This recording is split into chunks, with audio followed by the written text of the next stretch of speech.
Você já pensou quais mudanças você deveria fazer em sua vida para torná-la melhor, com mais eficácia em tudo aquilo que você quer realizar e com mais prazer em tudo aquilo que você quer experimentar? Esse é o assunto de hoje de nossa conversa. Obrigado a você que já fez sua inscrição aqui no YouTube e a você que fará agora o meu muito obrigado. Sim, eu quero conversar sobre mudanças de vida a partir da liturgia deste domingo, 24 de janeiro de 2021.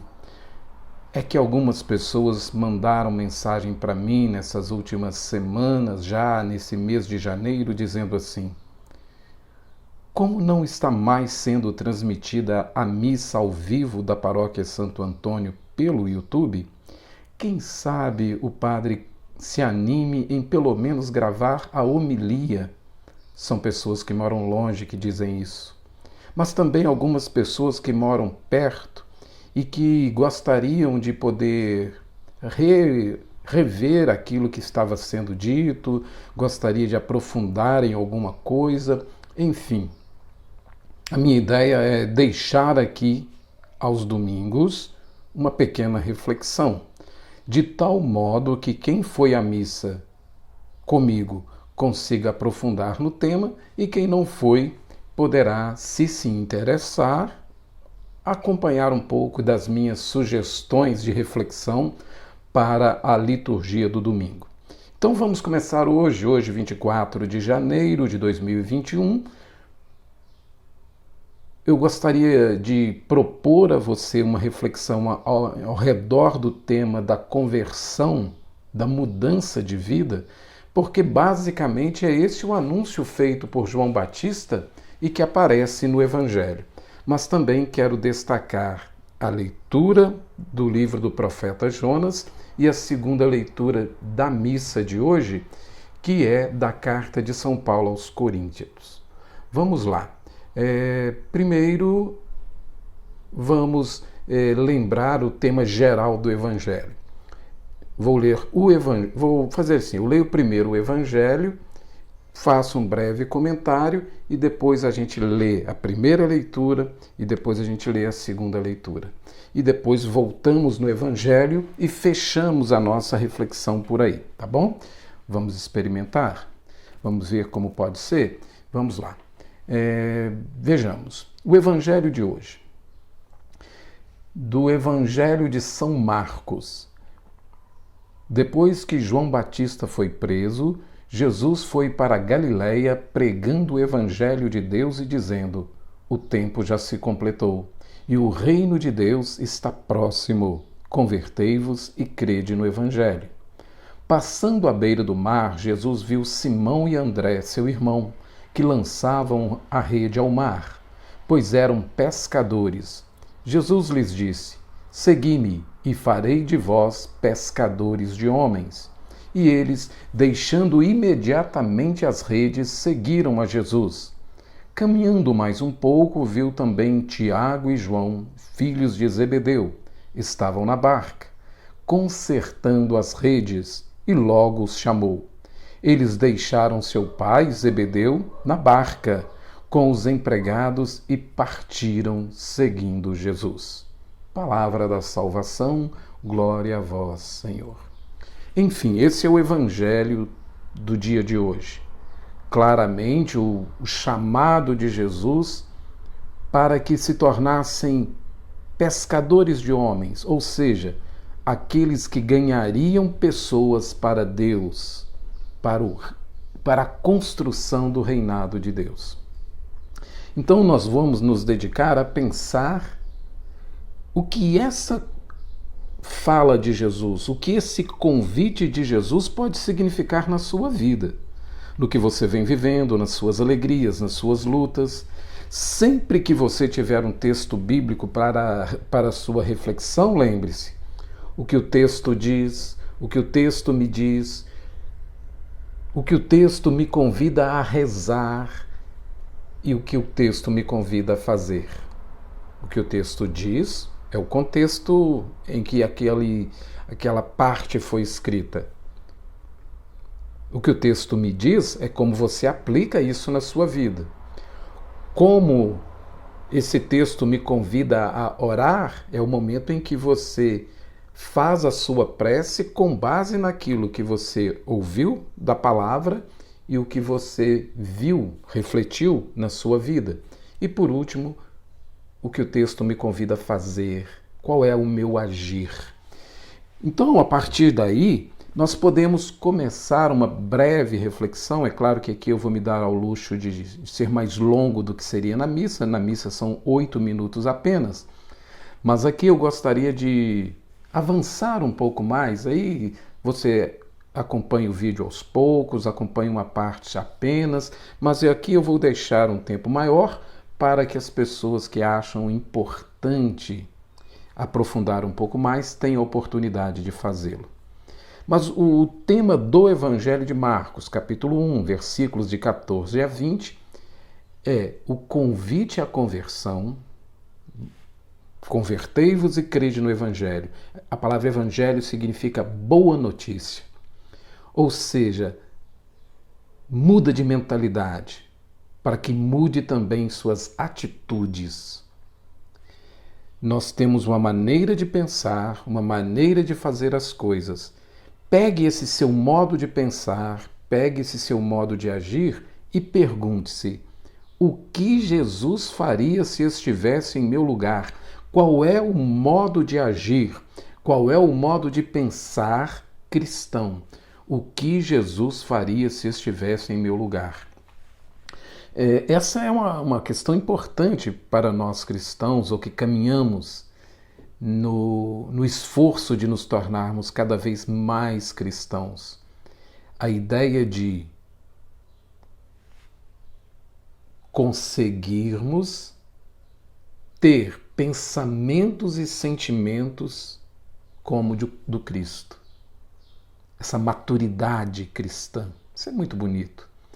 Mas não sofra, porque você pode dizer assim: ah, mas eu estou tão distante disso, eu sou ainda tão infantil, sei de mim que sou ainda extremamente primitivo, limitado, infantil, sei lá o quê.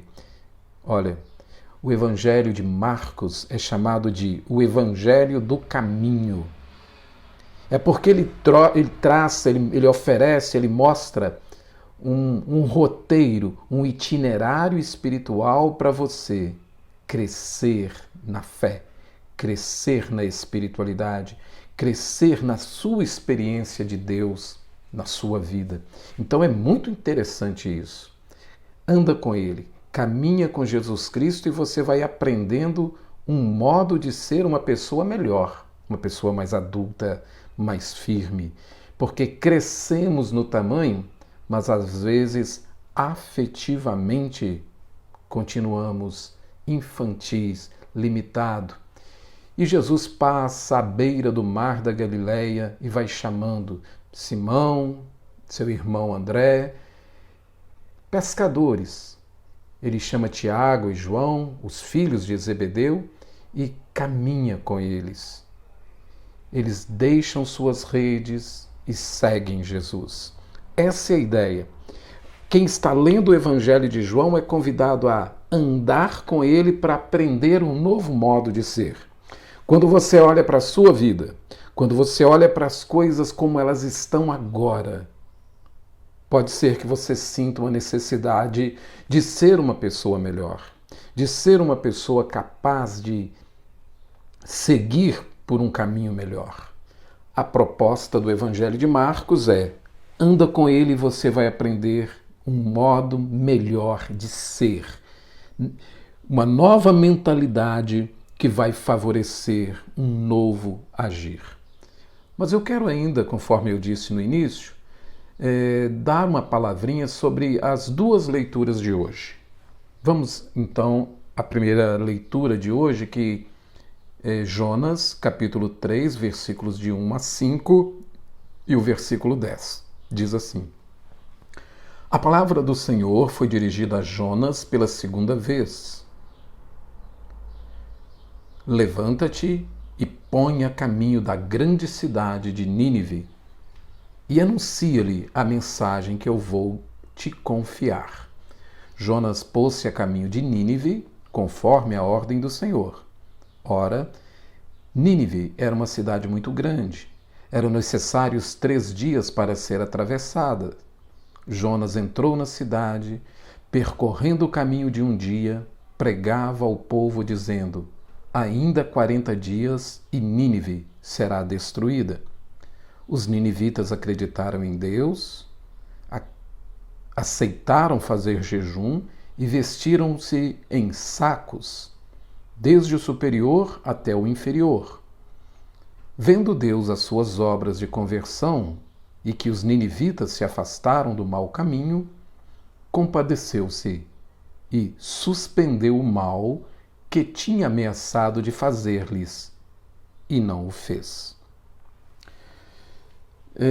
Eu queria muito que você entendesse esse texto de Jonas que está posto para nós, porque é um livro tão pequeno assim de tamanho, um livro curtinho. Uma hora dessas que você tiver um tempinho a mais, compensa você ler o livro todo de Jonas.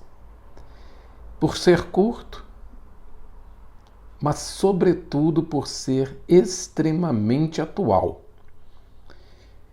Eu digo por quê?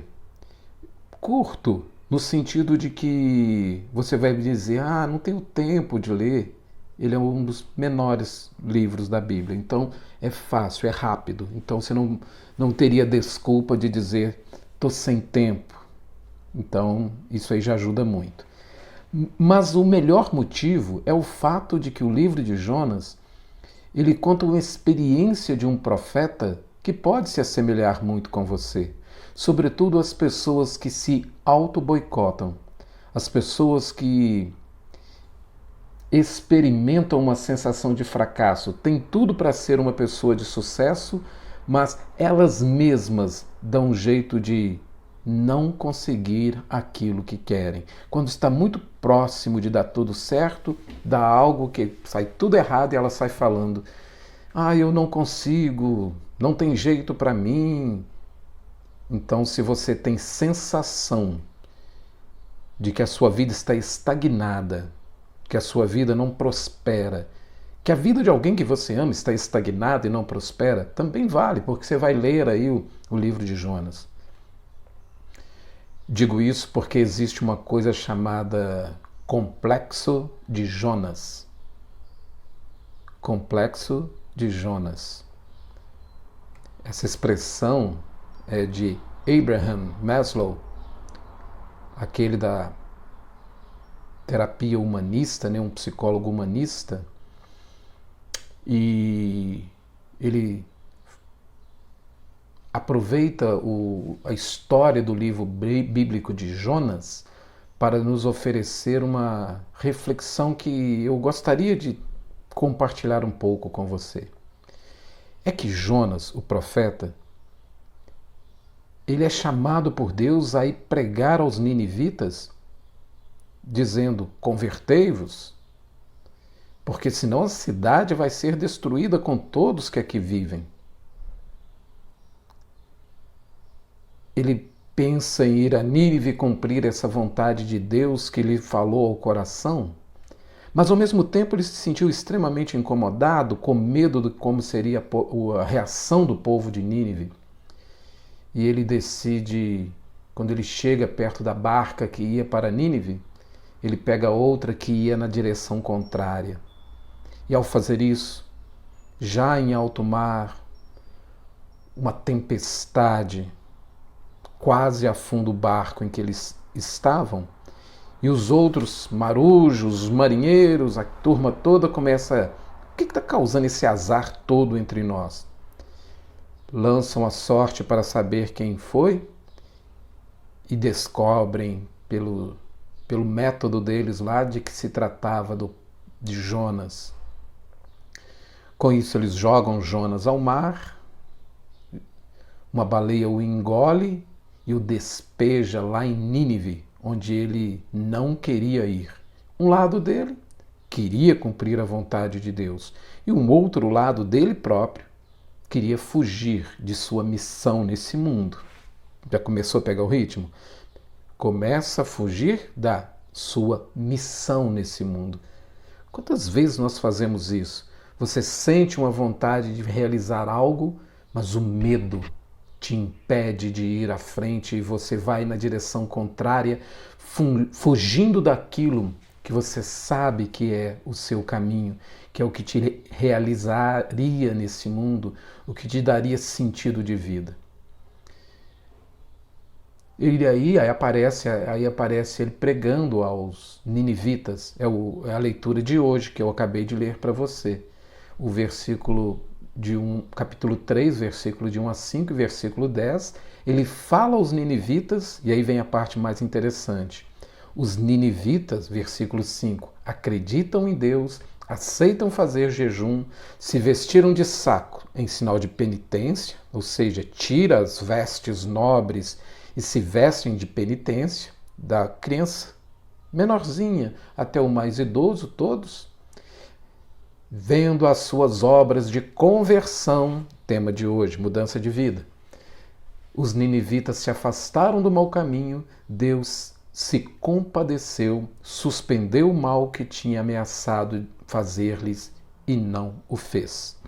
Isso aqui é muito interessante, porque a sequência dessa leitura que acabei de fazer é Jonas conversando com Deus.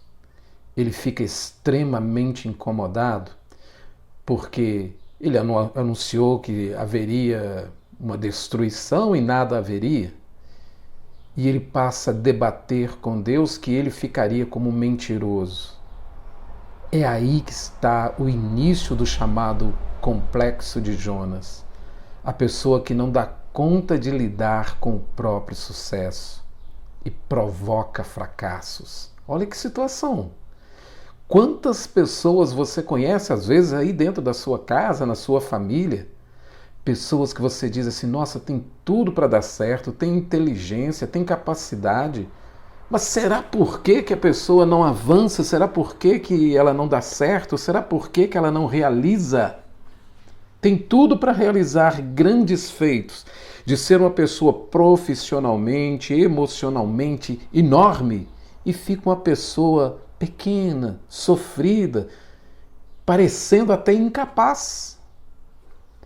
É aí que Abraham Maslow identifica o complexo de Jonas. É muito difícil fracassar. Aceitar, lidar com fracasso é muito difícil. Mas é igualmente, ou até mais difícil, lidar com sucesso. Lidar com aquilo que nós desejávamos, alcançar o bem, o melhor, o sucesso que desejamos na vida. Nem sempre é fácil. Pensa se em alguma medida você é assim ou conhece pessoas assim, com o chamado complexo de Jonas. Agora a segunda leitura da Carta de São Paulo aos Coríntios. Eu digo, irmãos, o tempo está abreviado. Então que, doravante, os que têm mulher, vivam como se não tivessem mulher. Os que choram, como se não chorassem. Os que estão alegres, como se não estivessem alegres. E os que fazem compras, como se não possuíssem coisa alguma.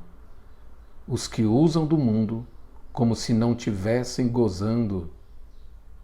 Pois a figura desse mundo passa. Forte, né? Na verdade, é o tema do desapego. Olha aí que coisa interessante. Já falamos do complexo de Jonas, que nos inibe a capacidade de autorrealização, e agora vamos falar da importância do desapego, a importância de viver no mundo sem ser do mundo. Você já pensou isso na sua vida? Como é que você lida com isso na sua casa, na sua vida?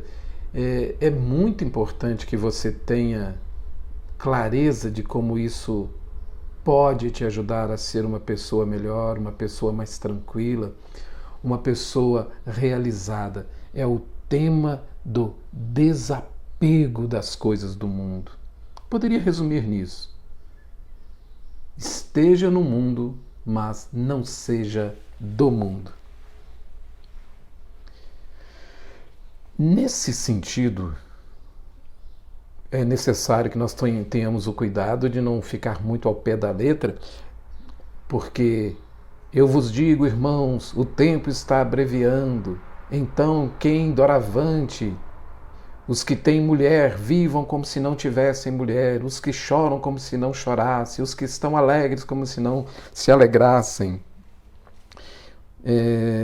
Não está dizendo para que você seja uma pessoa que não se importe com o outro, não, viu? Pelo contrário, está dizendo que cuidado com os apegos mundanos, porque a vida é muito breve, o tempo é abreviado.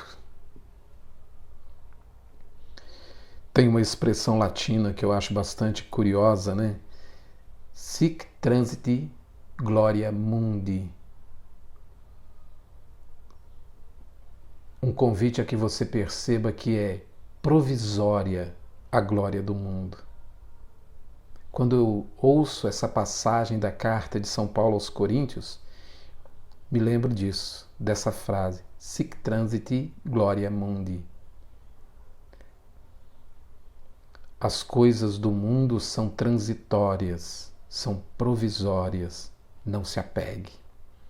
É interessante que até 1963, portanto, anterior ao Concílio Vaticano II, quando um Papa era nomeado, ele saía da sacristia da Igreja de Roma, né, da Capela de São Pedro, e ia andando pela cidade de Roma, levado, na verdade, numa cadeira majestática, uma espécie de trono, em que ele ia sentado e as pessoas iam carregando aquele trono rua afora, e ele já com aquela grande coroa, uma mitra de 3 níveis, são 3 coroas, né? Chamada tiara, e ele com aquela roupa e tudo muito ornado em ouro, em poder, é um sinal de um poder espiritual e temporal muito grande, né? E assim, o povo de Deus, a população de Roma, saudava aquele que seria o Papa. E aí tem algo que eu acho assim, muito significativo e tem tudo a ver com a minha reflexão a partir da carta de São Paulo aos Coríntios, aí nesse trecho, 1 Coríntios, capítulo 7, versículos 29 a 31, porque ele diz assim, do tema do desapego. Eu gosto de pensar a partir daí, né, junto com a igreja, mas essa cena do Papa, numa cadeira, um trono majestático, sendo levado pela cidade de Roma, e a partir dali ele é o chefe de milhões de pessoas católicas no mundo inteiro. Até 1963 se fazia isso. Depois não mais. Nesse momento dessa procissão, em que ele era aclamado, amado pelo povo de Roma e por representantes do mundo inteiro, um dos seus colaboradores, um dos seus servidores na liturgia, erguia numa haste uma espécie de tocha alta, e ele lá no alto, né, com sua cadeira, com sua roupa vistosa e luxuosa, uma haste que tinha uma espécie de tocha com algo pegando do fogo, né? Tinha um fogo na ponta. Aquilo ia queimando, erguia-se diante dele e cantava-se.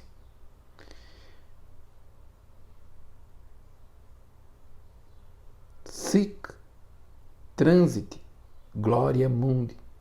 O Papa, lembre-se que as coisas do mundo são provisórias, são temporais. Olha que coisa interessante, na hora que ele estava no máximo da aclamação, ele era o primeiro da cristandade, exatamente naquele momento de maior, sei lá, realização que poderia se pensar que uma pessoa humana poderia ter na cristandade, na vida cristã, ia lá um servidor menor com fogo, mostrando que, como fogo, tudo destrói. Fica atento ao mundo espiritual, porque tudo passa, tudo acaba, a vida é curta. Sic transit gloria mundi. É provisória a glória do mundo. Busca a glória em Deus. Olha que perfeito. Eu acho isso de uma simbologia místico-cristã perfeita. Quando você olha para o que você tem, quando você olha para o seu patrimônio, quando você olha para aquilo que você já conquistou, que você olha e fala assim, meu Deus, muito obrigado, conquistei tanta coisa. Não fica preso a isso não. Sic transit gloria mundi.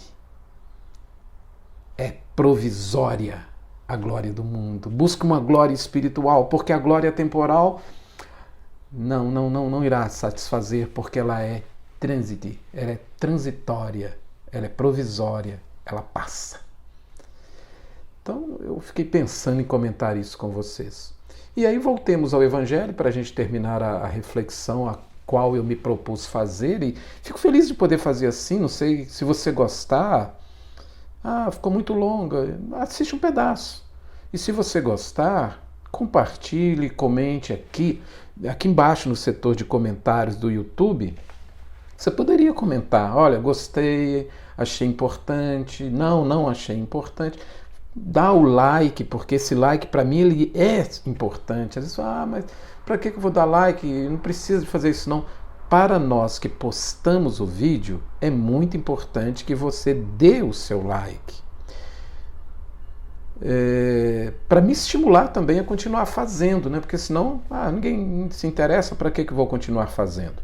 Então, se você pode, se você gostou, se você assistiu um pouco, assistiu muito, por favor, dê seu like, compartilhe em suas redes sociais e se inscreva aqui no canal.